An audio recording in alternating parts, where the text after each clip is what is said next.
आमच्या ह्यांना बटाट्याची भाजी इतकी आवडते ना, आणि त्यातल्या त्यात जर रश्याची भाजी असेल बटाट्याची तर मग काय विचारायलाच नको.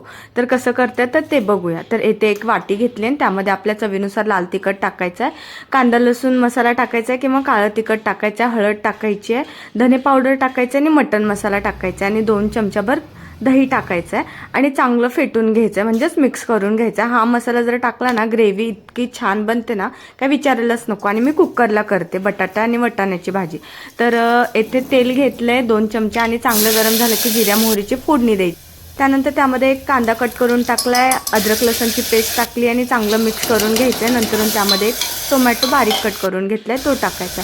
नंतर आपण जो मसाला फेटून घेतलाय दह्यामध्ये तो टाकायचा आणि चांगलं व्यवस्थित मिक्स करायचं. त्यानंतर आपल्याला थोडंसं किंचित मसाला शिजण्यापुरतं पाणी टाकायचं आहे आणि चांगलं तेल सुटलं की त्यामध्ये आपल्याला वटाणे घालायचे आहेत. वटाणे मी रात्रभर भिजत घातलेले ते टाकलेत. नंतर त्यामध्ये 2 बटाटे कट करून टाकलेत आणि चांगलं मिक्स करून घ्यायचं आहे. त्यानंतर त्यामध्ये आपल्या चवीनुसार मीठ टाकायचं आहे. मीठ मी शेवटी टाकते, कारण आपण दही टाकले मग दही फाटायची शक्यता असते, म्हणून शेवटी मीठ टाकायचं. नंतरून आपल्याला जेवढं पाणी हवं आहे क्वांटिटीनुसार, आपल्याला रस्सा जेवढा हवा आहे त्या क्वांटिटीनुसार पाणी टाकायचं आहे, म्हणजे थोडंसं कमीच टाकायचं आणि शिजून घ्यायचं. नंतरून वाटलंच तर तुम्ही गरम पाणी ॲड करू शकता आणि 2 शिट्ट्या करून घ्यायच्यात. तुम्ही भाजी बघा एकच नंबर लागते.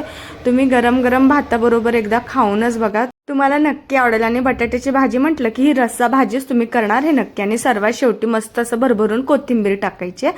तर आजचा व्हिडिओ आवडला असेल तर लाईक करा आणि पुढे जेवढं होईल तेवढं शेअर करा. आणि प्लीज माझ्या चॅनलवरती जर कोणी नवीन असेल आणि तुमच्यापर्यंत हा व्हिडिओ येऊन पोहोचलाय तर तसंच न जाता प्लीज माझ्या चॅनलला सबस्क्राईब करायला विसरू नका. का कोणी काय करतं व्हिडिओ बघताना तसं स्क्रोल करतं, तसं न करता प्लीज सबस्क्राईब करा. भेटूया पुन्हा असाच एक व्हिडिओ घेऊन. चलो देन बाय.